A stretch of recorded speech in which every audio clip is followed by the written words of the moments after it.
Hello again everybody. So today I thought I'd do a review on this little thing. So this is a TomTom Vio, or Vio, however you want to pronounce it. And it is a sat-nav specifically designed for scooters. Although it's not exclusively for scooters, you can use it on motorbikes and other things, as you can see.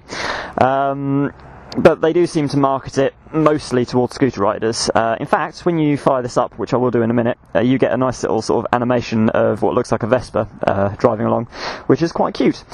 So yeah, anyway, if you go onto the website for this device, it's quite interesting, because at the very bottom it does actually say, for some reason, that it works best with engine sizes above 125cc.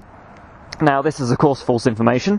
Don't know where they got that idea from, because you can use this on pretty much anything. I've seen people use them on push bikes. Works perfectly fine.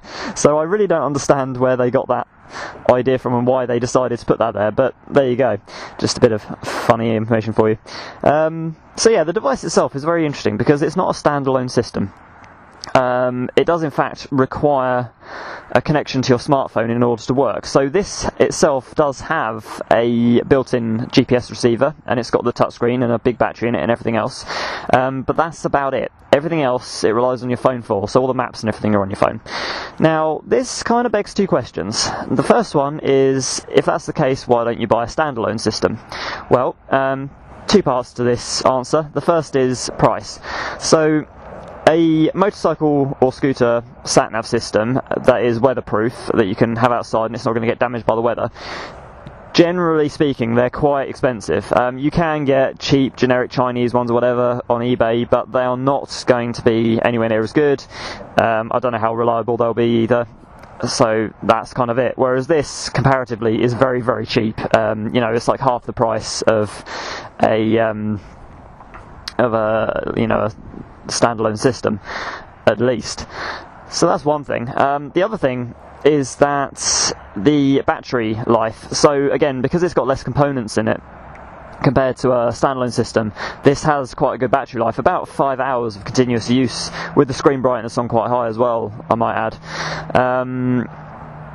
So this obviously means that you don't have to have it wired into the bike. I mean, you can have it sort of like plugged into a USB thing or whatever, but it doesn't need to be. So if you don't want to have wires dangling down on the front of your bike or scooter, this is quite a nice little option. Again, yeah, it's just a preference thing, really. So then the second question it begs is, if it's got to be connected to your smartphone anyway, why not just have your smartphone attached to your handlebars and be done with it? Use the sat-nav on that. I mean, everyone's got Google Maps these days, right? Of course they do. Well, the thing with that is, I mean, my phone, yeah, sure, you could do that. My phone's waterproof, and yeah, sure. Problem is it's, not everyone's phone is waterproof for a start. Also, the one problem I found on my phone was that even with the screen brightness on its highest setting, under certain light conditions when I'm driving along, I can't see the phone screen very well to see where I'm supposed to be going. So it doesn't really work that well, whereas the screen on this is incredibly bright and incredibly simple and easy to see. Like I said, I'll fire it up in a minute and I'll show you guys exactly what I mean. But it's just a lot better and easier.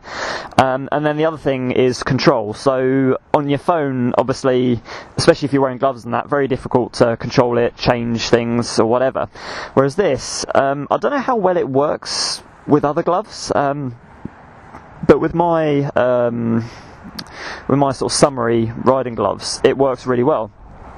So, whilst you don't want to be fiddling with this whilst you're riding as such, if you did want to quickly change course or whatever, or say like you pulled over, you're at the traffic lights and you just wanted to change your destination, you can do that without having to take your gloves off or do any other kind of, stuff. So that's quite nice.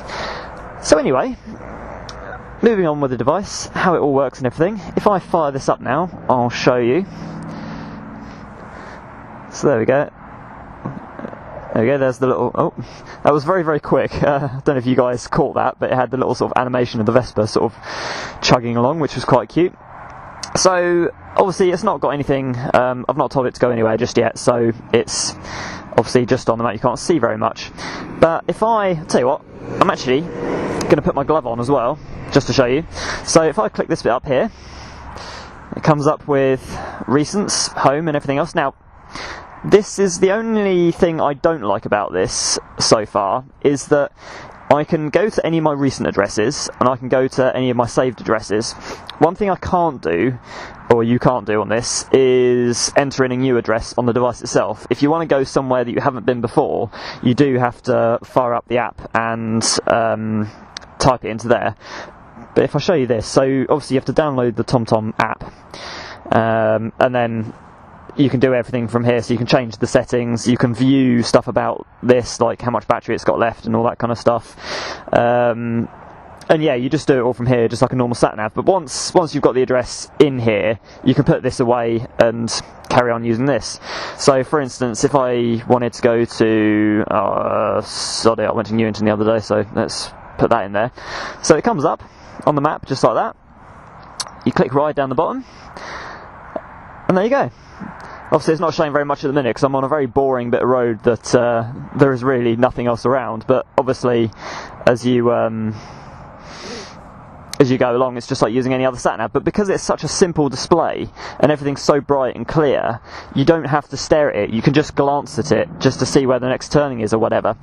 Now as far as what else you get with this, because as I say, the device itself is very simple, but what it does is actually quite good, because it does the basic navigation, but also because it's linked to your phone, and your phone is linked to the internet, it gives you live traffic updates, it gives you speed camera warnings, it gives you all of that stuff. It comes up with, if someone tries to call you, it comes up with who's trying to call you. You can also have if you've got a Bluetooth communication system in your helmet, you can link it to this and it will give you audible directions. So it will tell you next left, next right, whatever. And at the same time, you can also answer calls through it. But then, to be fair, most helmet systems will link directly to your phone anyway, so that bit isn't really all that useful. But the audible turn-by-turn instructions is quite nice. So, you know, to be fair, you do get quite a lot of useful stuff that this can do. Now, the only other disadvantage to it is, I have heard a few people kind of complain a little bit, because where this connects to the Bluetooth on your phone, it doesn't use your phone's GPS. It has its own GPS, but it does kind of pull information from your phone with regards to maps and stuff. And the only issue with that is that obviously it does drain your phone's battery a little bit more. Hence why the other day, I don't know, for those guys who have watched my other videos, the other day I fitted a USB charging port into my top box on my bike, so that what I can do is set up my sat-nav and then put my phone in the top box, and if it's low on battery I can stick it on charge, I can be riding along and obviously not have to worry about it. So that's the only real disadvantage. It does drain your phone's battery just a tiny bit faster. I mean, it's not that bad if I'm totally honest, but you know, some people do like to complain a little bit. So you know, if that is a problem for you, install a USB charger, or even if not, you can just get one of those USB power banks and just have this in your pocket. If you're that worried about your phone battery dying, just do that, because you know, there are ways and means around this. But you've got to remember that this is specifically designed for scooters, so they're thinking that your scooter's got like a glove box usually.